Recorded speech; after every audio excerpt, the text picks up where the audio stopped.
केलं चालू दोन्ही हाताने पकडू.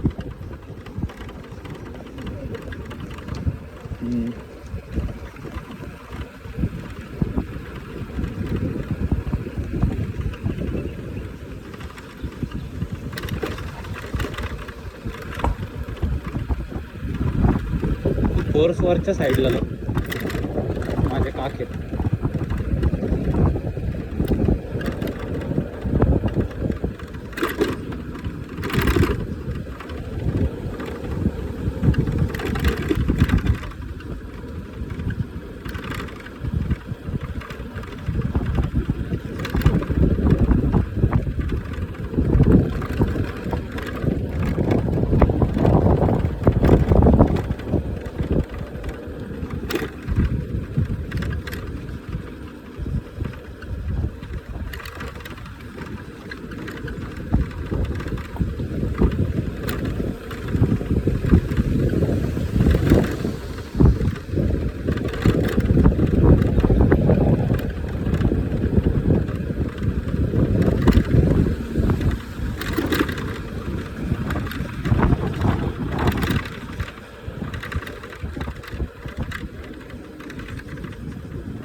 इथं मुतली ती सकाळी.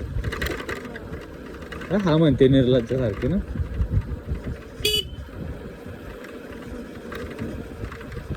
काय मी तुझ्या तोंडावर बी मुतत विसरली का तू?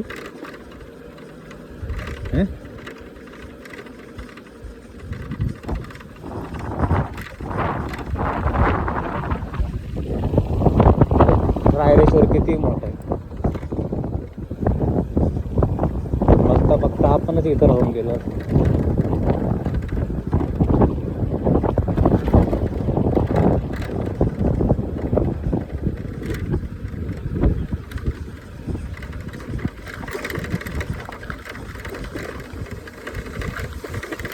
त्याला बिचारी माझी गाडी किती चढली वर.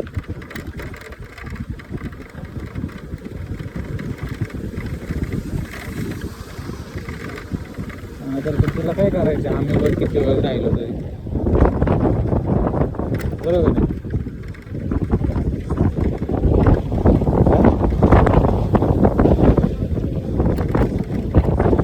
ते काय नाही आलं.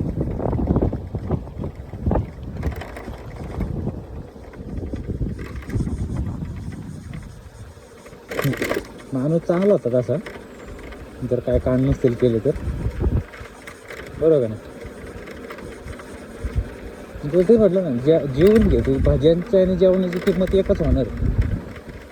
काय किल्ल्यान साईडला गेली ना, ते बाकीचं सोडून बाकीचं मला नाही माहिती, तर किल्ल्या साईडला गेली ना तर बिंदास ह्या असल्या दरकाऱ्यांच्या घरी जेवायचं. बिंदास 200 जाऊ दे, पण त्यांच्याकडेच जेवायचं. नाही तुला पोटभर जेवायला घातलं ना त्यांनी, मग सांगायचं.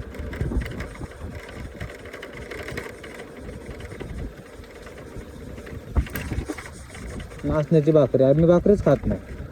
किती आवडली असेल मला सांगते.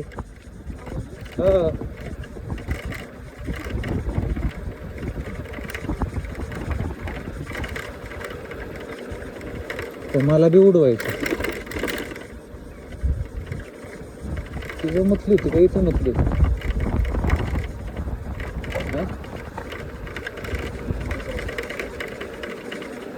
मला तर वाटतं सुरुवातीलाच म्हटली होती.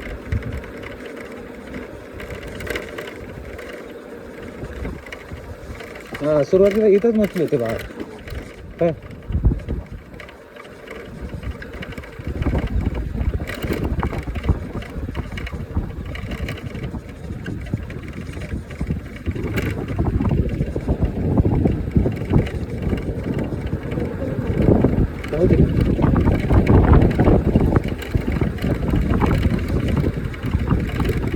करेल तुला माहिती का मस्त.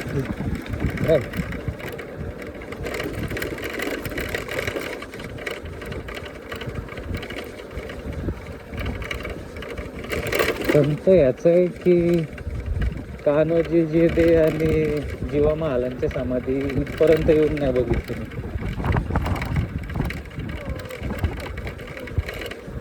तिकडं आपण टर्न मारला होता बघ, ते झुलत्या पूलच्या पुढं तिथंच.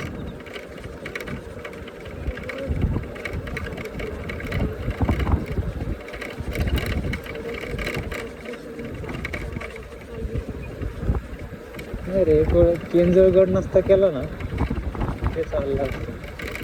कारण काय सांगू का तुला,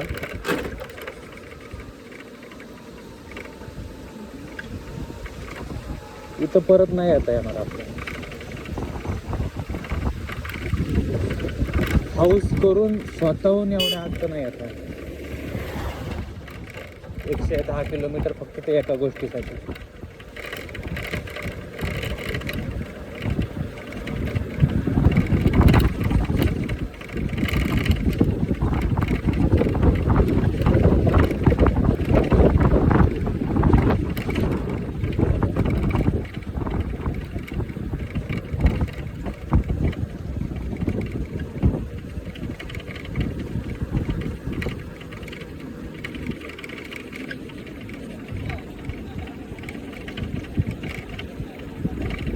ती अखंड मोठा वाटतं ना ग. हं? घरी गेलो ना आपण आज, रायरेश्वरची उंची मोजू. काय? अरे काय भाजी, पुण्यातलं उंच शिखरांपैकी एक आहे. पण पुण्यातलं सगळ्यात उंच तोरण आहे.